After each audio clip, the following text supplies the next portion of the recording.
I grew up in a divorced family. My parents divorced when I was 1 year old, and I was in two broken families.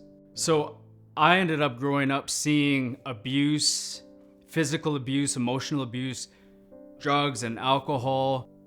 It was a broke mindset, a scarcity mindset. You're not good enough. We don't have enough. And it led me to becoming a mirror image of that. So I became that person because I didn't have any right from wrong perspectives. I just had both perspectives being complete damage.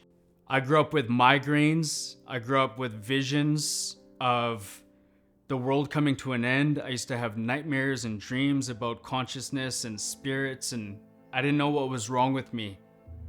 I had speaking problems, learning difficulties. I didn't know how to read properly, and it was very traumatizing and lonely, but I found a way to just believe in myself and always had a connection to source, but I didn't know what it was and how to utilize what I'm going to talk about later.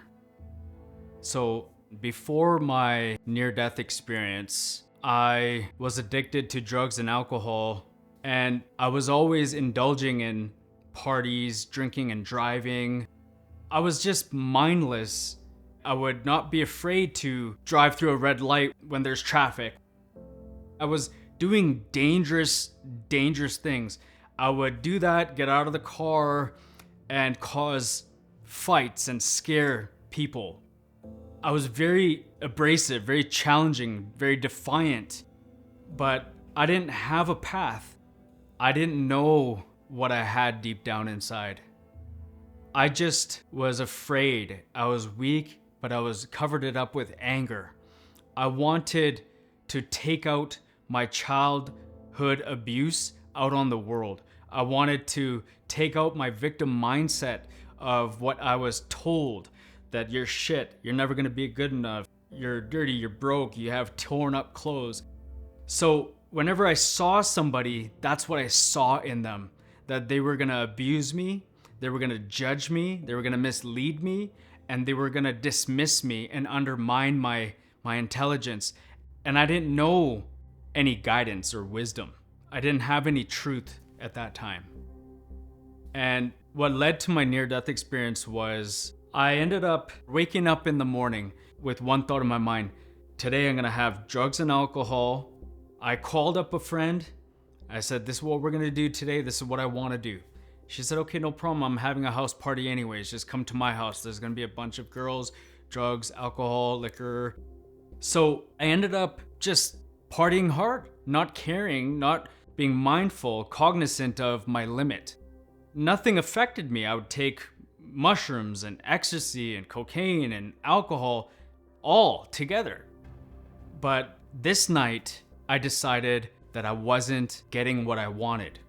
So I ended up driving to another person's house, but in between, I was getting confused. I was getting lost, and I was seeing lights going past me.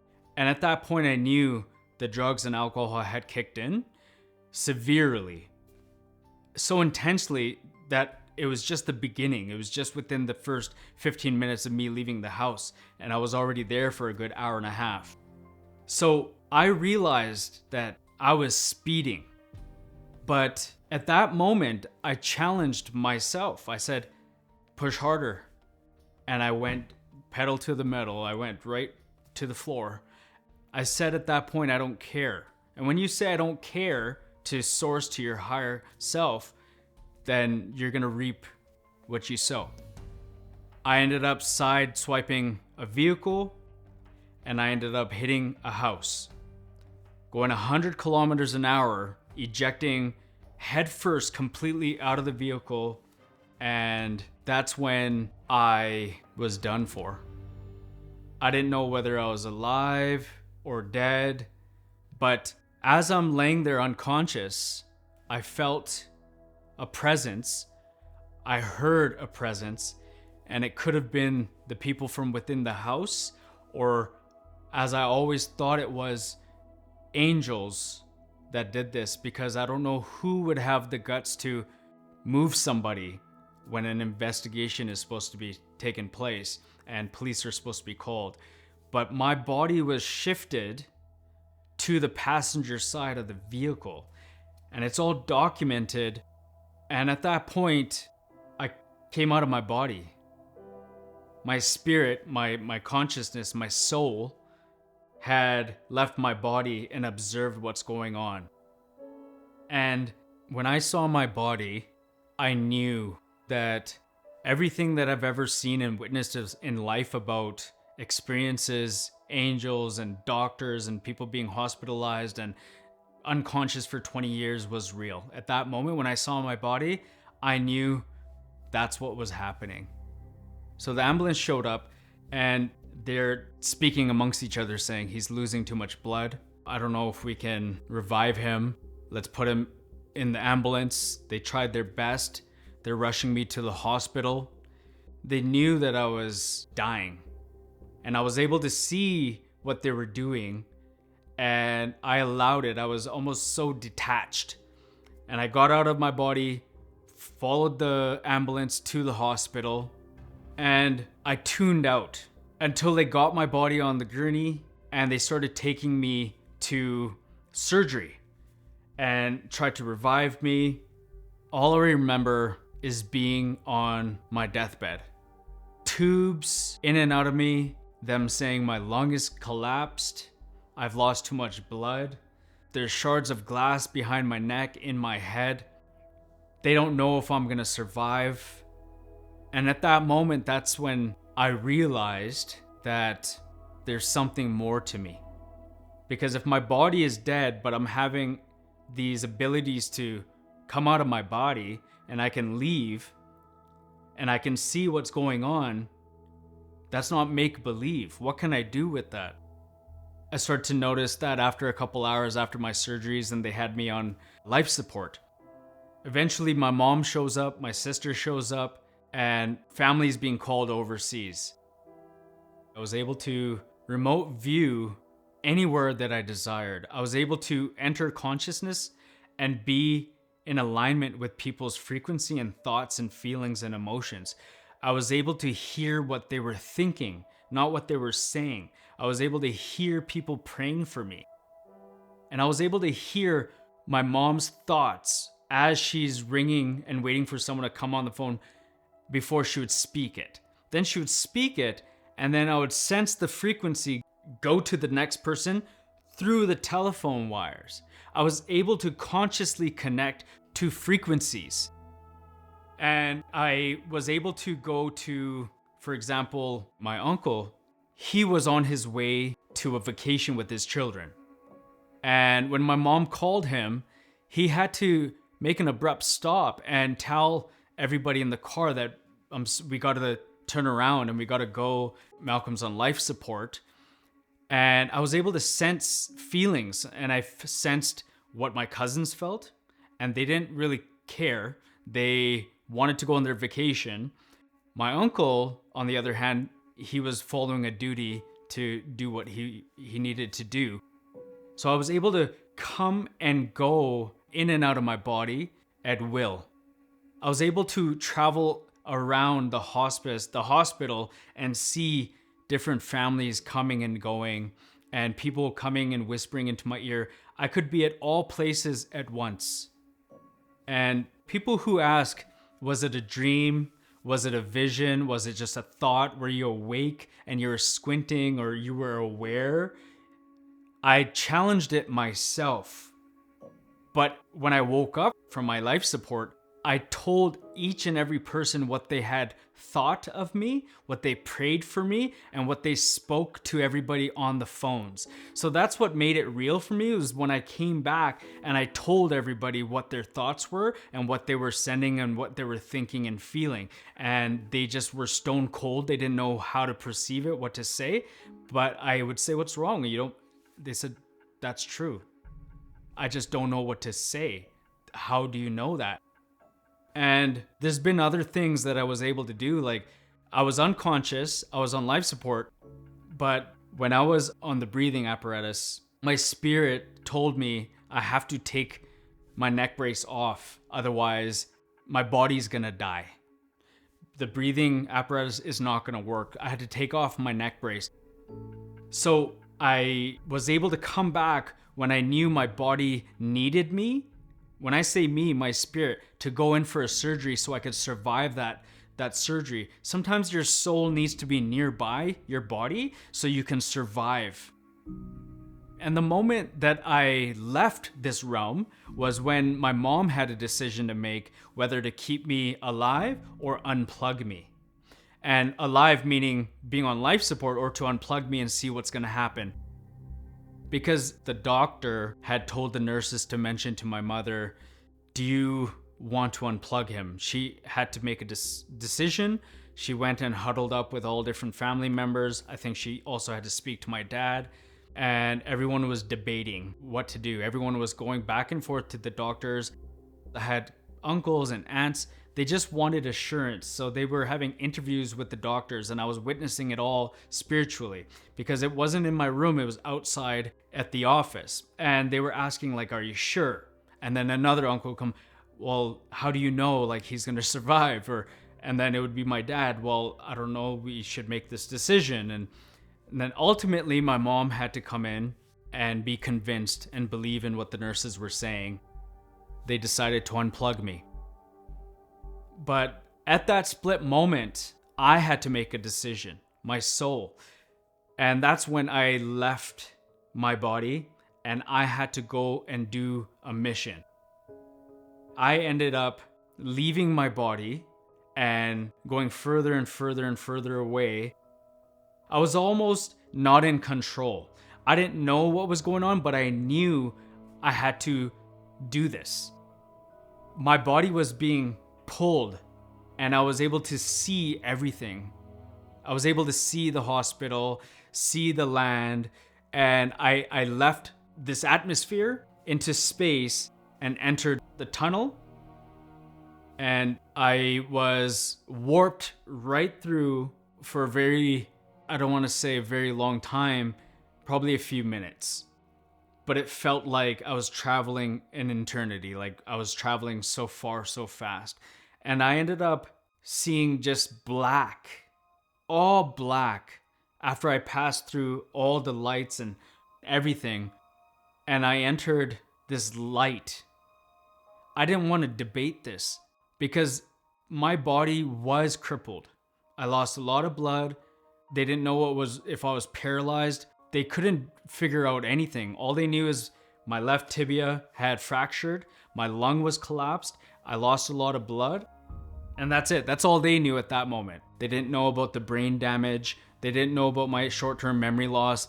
They didn't know about the numbness over 75% of my body. They didn't know that I was going to wake up limp. So ultimately, I could have come into that type of body and not have any sense of awareness or control.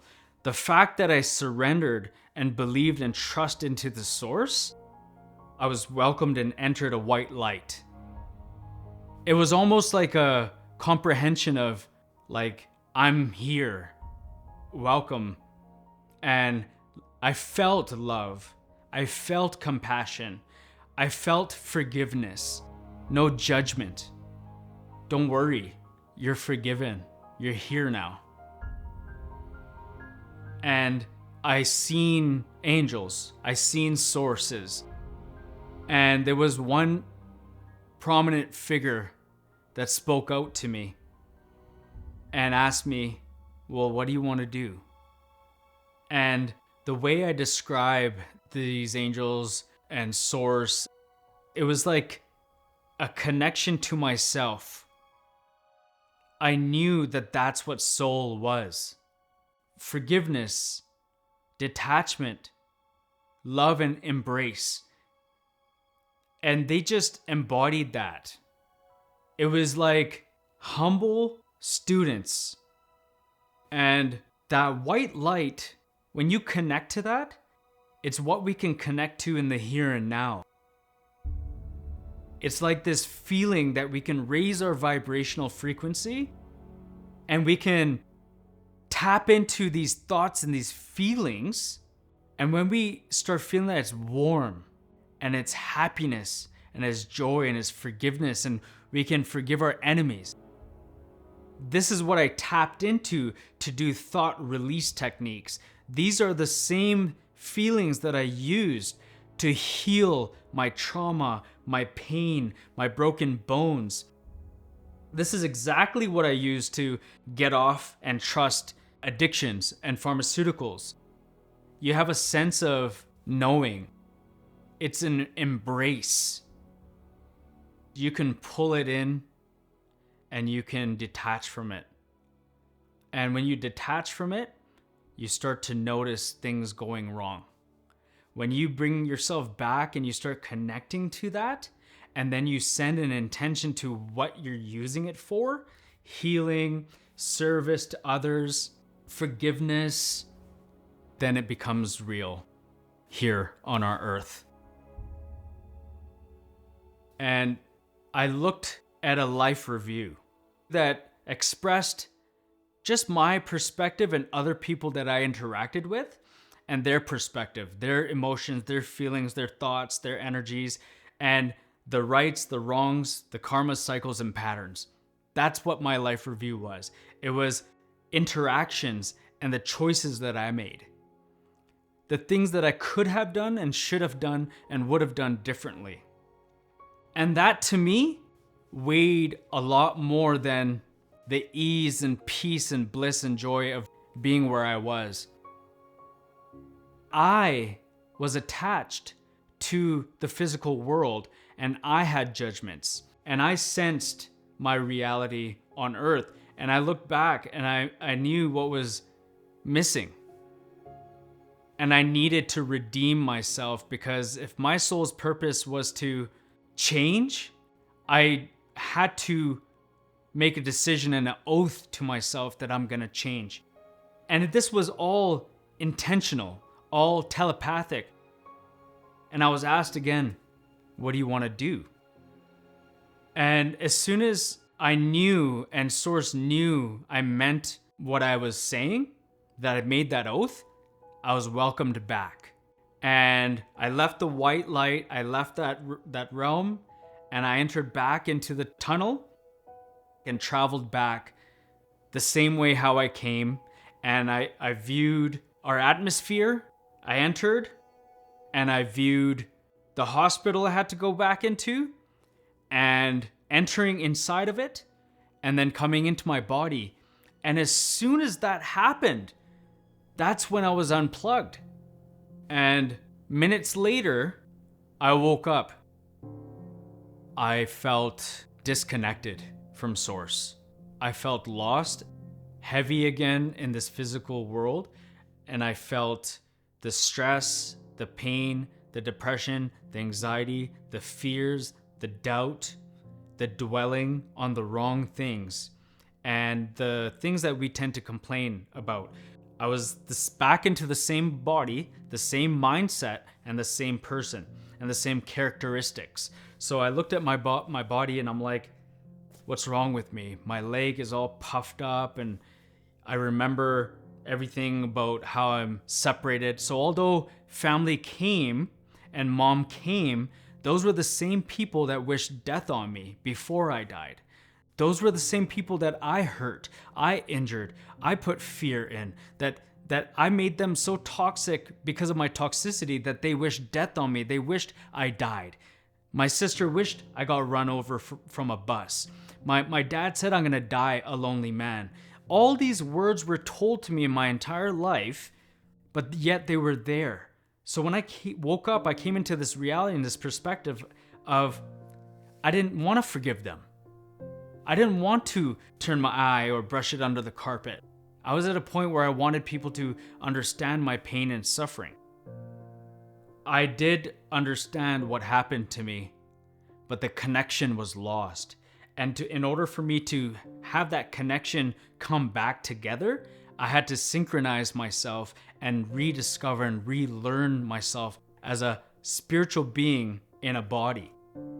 So that was another journey within itself.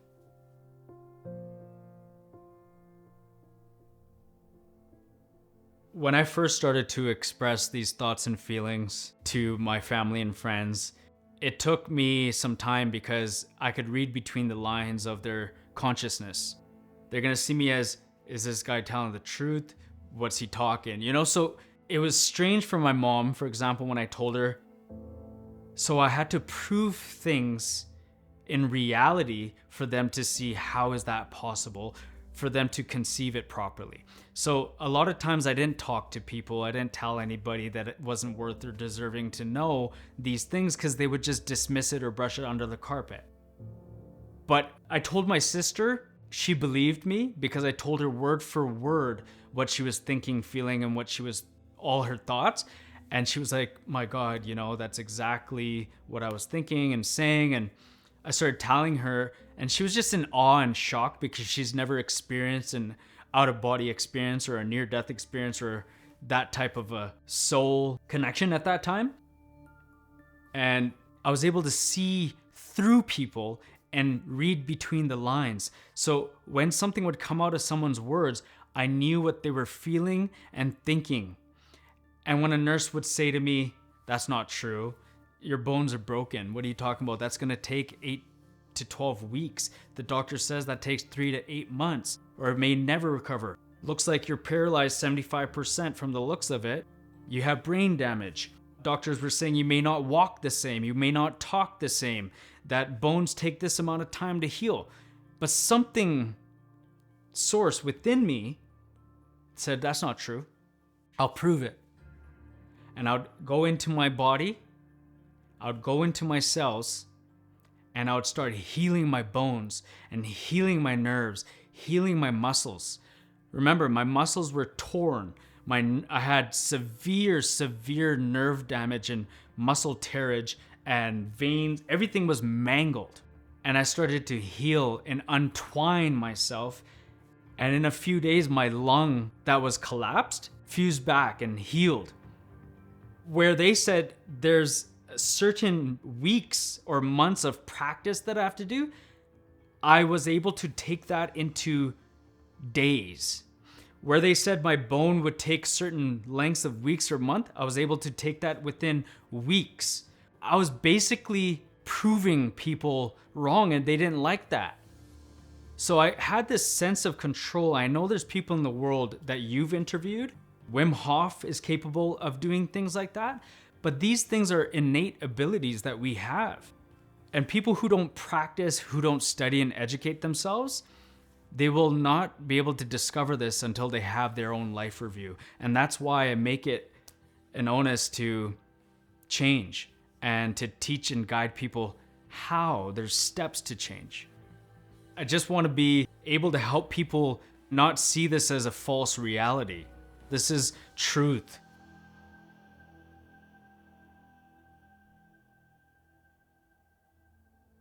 What comes in the way of making it easy is called surrender and detachment, acceptance and admittance. Once you do the self-work of your own fraudulence, then those things that seem so hard will come easy once you deal with yourself first. You don't just go outside of yourself, right? So if your demons are inside of you and you're negative, you're toxic and you're belligerent, you put your frequency on the thought of doubt or scarcity or lack or separation or divorce, it's so easy to manifest because you're doing the work. You're being that person. And everything is in alignment for things to synchronize. So if you keep staying at this state, then things will manifest. Like people will get sick. They're going to start surrounding themselves with low vibes, people that don't believe. Because what they're not doing is surrendering, accepting, and admitting. They are not going into the vulnerability and sitting in it. So they escape. They leave, they can't handle the tense emotion, and they escape and they go do something that is opposite of their potential. They will become a victim. They'll go want to do whatever they want because they're not trying. So in order to become a different person, you have to change your inner self. your personality. Like Dr. Joe Dispenza says, your personal reality in order to change your reality. And that's how you're able to quantify your experiences in life and quantum jump 20 years in advance. You're able to heal something that they say is going to take 20 weeks in 20 days. And these are things that are possible if you just self-realize and self-actualize and study and research and make an effort to change when it's hard, so then it becomes easy and natural. So if you are trying to manifest and you want to attract and you're watching and you're like, I don't know if I'm not at that level yet. I don't think I could do that. So you take stories and then you would want to see how do people transform. Then you would start to research, okay, so you came from the gutter. How did you get to where you are today? You watch stories. And you have to understand that we're all one to self-actualize. We have to self-realize from people that have done it before. You know, I show my son, for example, there's a mother with no arm and legs. The husband died. And he was 1 year old when I showed this to him. And I showed a 3-year-old cooking breakfast, lunch, and dinner for the mother in a third world country. And I said, and you can't take a chair and climb up and wash your own glass? And as he became 2, 3 years old, 4 years old, he started making his own eggs, packing his own lunch, believing in himself. Because you have to take the scarcity, you have to take the fraudulence, and you have to show it in front of your face. And that's why you have to do a mirror talk. You have to look at your fraudulence and you have to admit, surrender, and accept where you are now. It's not like you look in the mirror and say, yes, I'm beautiful. I want to be beautiful. I want to be amazing. I want to love my self-image and this. You don't start there. You start from looking at your fraudulence. So you look at admitting where you're at and how wrong you are and where you need to go and start releasing and eliminating. It's a process of elimination before you start to believe in things, right? So you have to release things out of you first before you can start believing in what's possible.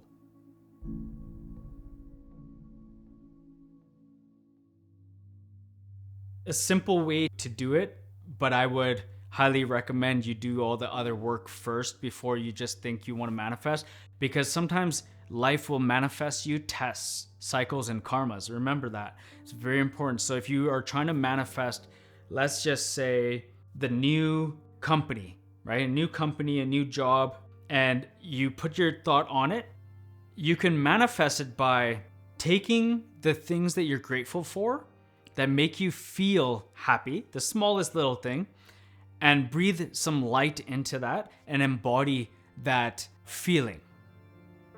There's a way that you could do breathing techniques, or you could suck that into your consciousness, into your body, and you can visualize through your third eye, and you can paint pictures, or you can imagine conversations, you can imagine scenes.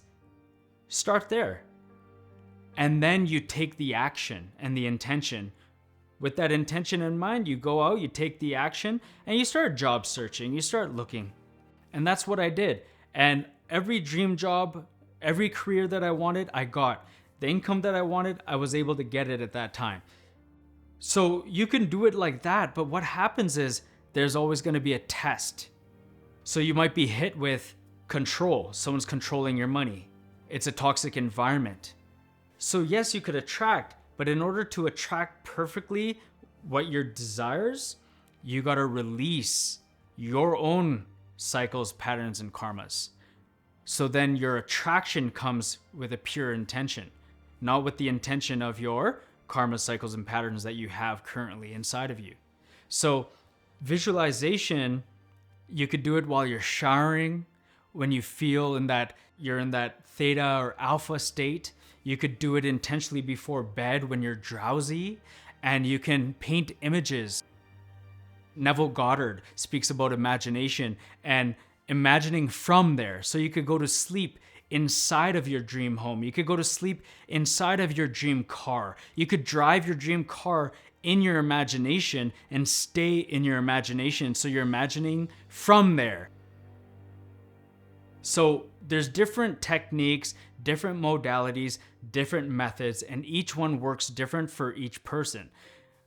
But people don't want to believe because they're getting distracted by so much. They're not doing enough of the work for the belief to come. So find your happy place that is the place you want to be with the people you want to be around, and make sure you forgive your enemies. Make sure you forgive your mother, your father. It doesn't mean you have to be in their life. If you're in their life, forgive them. But if you're not in their life, you still have to forgive them, right? So these things help with emptying your mind and clearing your mind.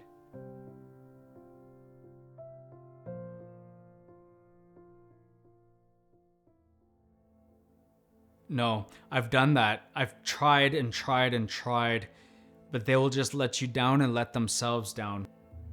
I was that type of person too, always educating, teaching, trying to make effort for people to understand or to change and grow. But the reason why I distance myself from family is because they need to want to do this course, this path themselves, to understand their own cycles and then the patterns that they take when those cycles occur, and then to prevent the karmas that are a result of the patterns and cycles.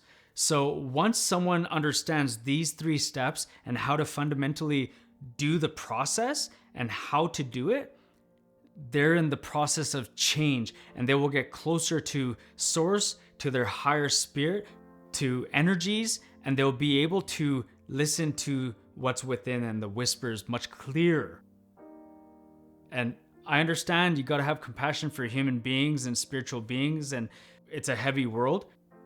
But when someone's consciousness is not at a certain state or a certain level, nothing you say to them will get comprehended from their perspective. And you are so tapped into these frequencies that you're allowing and you're accepting that in your life. So the reason why I let it go is because I know that you can't change someone, you can't make somebody change unless they're willing to change. And what you put out there, the world will give you. So to paint a picture of, does the world see me as this? Well, do you see yourself as this? You have to believe it to see it. You don't see it to believe it. And you could do this with anything. I don't want to use my past examples because I was able to manifest relationships that turned out toxic. That was the karma, right? I got the lessons I needed to learn in life. Yes, I got the image that I wanted, but the behavioral traits and the toxicity I got because that was what I was inside of myself. So once you become what you are inside of yourself, then consciousness gives you that back in life. So we are all doing it. Everything that you are attracting into life, you are bringing it into your life with your thoughts alone. You're manifesting it. See your future self. What is he? Who is he? What is he doing? Give him that power and visualize what is he doing in his life. And when you do that and when you articulate that vision, you've created a reality in a multiple dimension that you have not jumped into. So don't paint a picture of I'm afraid, because you're jumping into that reality. You've created that reality, and all now that it has to take is you to enter that. So you got to paint another bubble, create another image, a new dimension.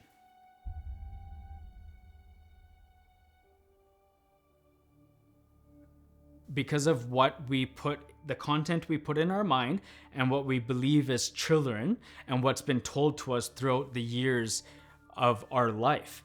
And when we go into the world, the doctors, the teachers, the lawyers, the police officers, everybody has the same limiting belief that they have not healed. So they're expressing it out into the world, and we're perceiving it. Oh, police people are like this. Politicians are like this. The news. I don't watch the news. I don't watch none of that because I know it's a fraud. I know it's a facade to keep us at a low consciousness. So you don't want to do that, but you can use dark energy. You could use feelings and thoughts of low vibrational to enter a belief. You can use dark energy and dark matter to enter into a vision. So you can visualize, right? So if your predominant vision was, I don't know, I'm afraid that I get too powerful, I might do something wrong. Just use the energy, not the belief. Take the energy and take that energy and put it into a belief that you truly want to rediscover and revisit. And every day, practice that every day. You got to look at yourself in the mirror, in the eyes. You got to go to sleep with it. You got to wake up with that. You have to make it a daily practice until everything is rewired. You got to rewire your own brain. Your brain right now, by the way, is not serving you. Our brains are malleable, but it's not serving us because you haven't programmed it to. So you can program your subconscious to serve your consciousness and your brain. So your awareness could still be visualizing and doing the things and doing the intentions, but your subconscious, you can actually reprogram so it serves you in real time, in reality. Like right now, if for example, a symptom were to come up or someone's around me, my subconscious comes on and protects me. And it heals me without me rewiring my brain to do it. My subconscious is doing it, like it's automated. So I'm constantly seeking, I'm constantly growing, I'm constantly studying, self-educating, self-expanding. I'm on day 4 of a 4-day fast. So I haven't eaten for 4 days, and it's to wake me up more.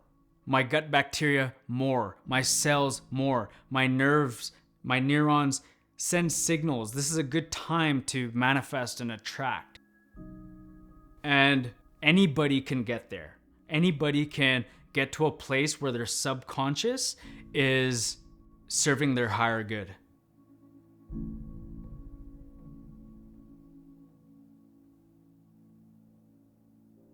I would say, I love you. Keep doing what you're doing. You'll find out the truth.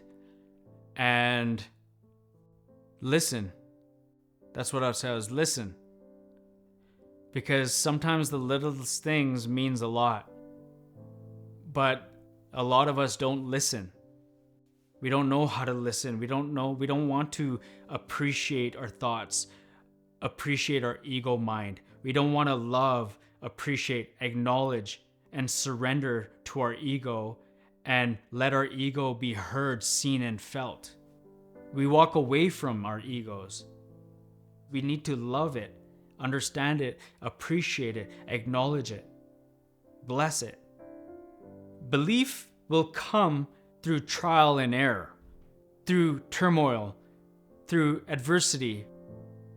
But it's not that we wait for the pain and suffering. Sometimes we have to enter it. Sometimes you have to go into the pain and suffering. We have to go through the grievances. It's a journey, and everybody's on their own time lapse. And I have learned through my failures, through my mistakes, and my suffering. The death experience was just a bang in the head, a wake-up call, but then it became worse after I woke up from life support. My life got into shambles, worse afterwards. But in your downtime, stay connected. Just listen, quiet, breathe, walk away from the family for a second, go in the washroom, lock yourself, look in the mirror. Get a plant and practice growing a plant. Practice healing yourself. Practice loving yourself. So what led to my near-death experience was karmas, cycles, and patterns catching up to me. My written destiny caught up to me and slapped me in the face because I wasn't listening to the whispers. I didn't know how to listen to the whispers. I didn't know how to break free of my karmas, my cycles, and my patterns. I was doing things unconsciously while being conscious of doing it. So what happens in life is these karmas, cycles, and patterns, they start to keep giving you these tests to see how you're gonna differentiate yourself, how you're gonna receive them differently. So I command and demand myself, my higher self, for compellings. You don't dwell on what you don't want, you dwell on what you want. And my prayers are in alignment with what I'm doing on a daily basis. It's not just I'm praying for something that I sit down and hope one day it comes into my life. I will intentionally know what I am praying for with action. And my whole life review has changed. I'm doing a life review while I'm on planet Earth. I'm not waiting till I die to go through another life review. I'm reviewing life right now.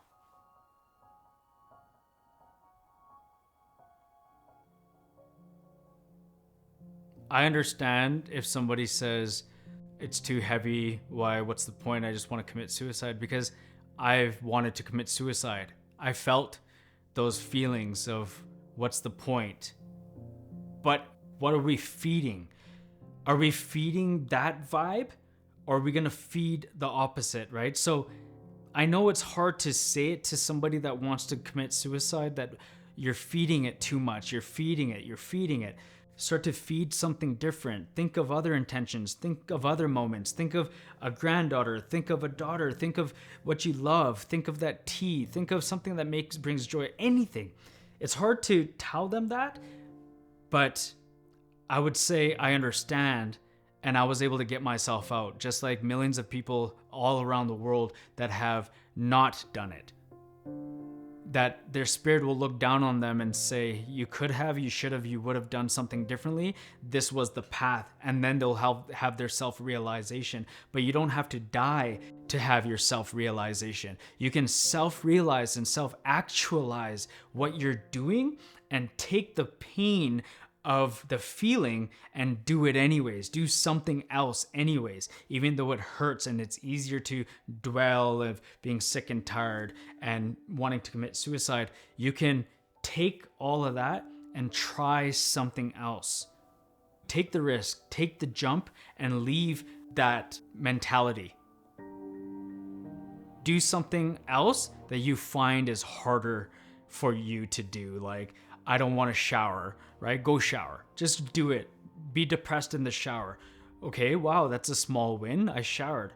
Okay, now, go baby steps, small little things. Watch more experiences. Just all of the people who have come out of cancer and tumors. Watch stories of people who wanted to commit suicide. Start to learn and grow and develop yourself. You are not who you think you are. There's more meaning to your life. And there's more abilities that we are not tapping into. For example, pyrokinesis, telekinesis. We have abilities to levitate. We have abilities to use our chi. And people do it. But the research, the people of world-renowned speakers that talk about our spirit, they're not talking about pyrokinesis and telekinesis and moving objects and lifting objects and starting things on fire and levitating and floating. What about all that? Why aren't you guys partnering up to work that machine mechanically with consciousness? If that's all that's missing in technology is consciousness, there's thousands and thousands of people on our planet that are so good at consciousness.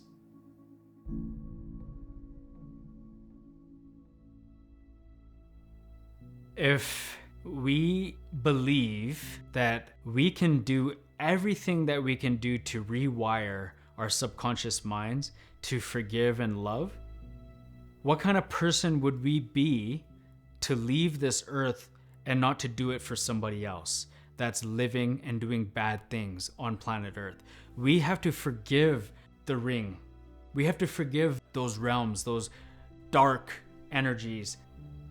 But if we lose our control, spiritual beings lose our control, and we let them take control, then we're doomed into a futuristic turmoil.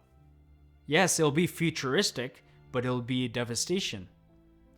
It will be mindlessness, unconsciousness. It'll be robots and AI, algorithms, and us in virtual reality and food and destroying and not caring about us as a divine spiritual beings and not in control of our body. We'll just want to be a part of what that government decided that this society is going to become.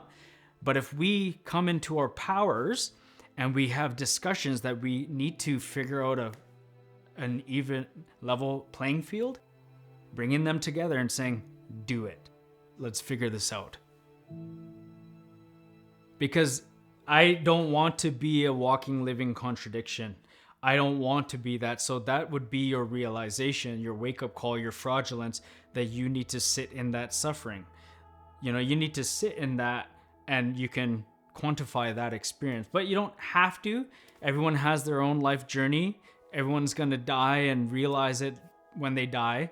But if you can do it now, I would challenge you to challenge yourself.